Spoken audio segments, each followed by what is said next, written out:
नमस्कार, माझं नाव जगदीश निकम, राहणार राजीवनगर, नाशिक येथे. आमचा बाळाचा जन्म 28 ऑगस्ट 2025 रोजी सायंकाळी झाला.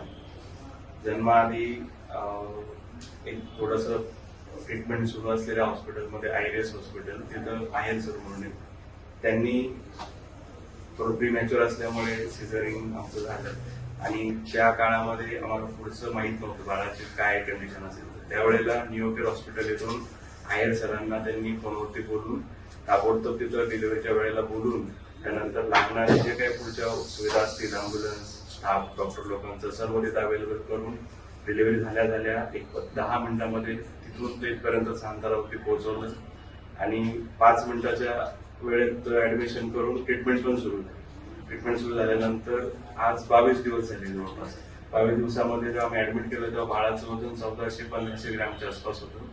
आज बाळाचं वजन आमचं 1700 ग्रॅम, एकदम ठणठणीत व्यवस्थित आहे. हे सगळं अनुभव हा एकदा म्हणजे डॉक्टरांचा कामाला आला. त्याच्यामुळे आम्हाला बाळाला व्यवस्थित पुढे म्हणजे ट्रीटमेंट झाली आणि आज सुखरूप आम्हाला डिस्चार्ज झालेला आहे. थँक्यू आयर सरांचं, त्या स्टाफचं आणि सर्व हॉस्पिटलचं.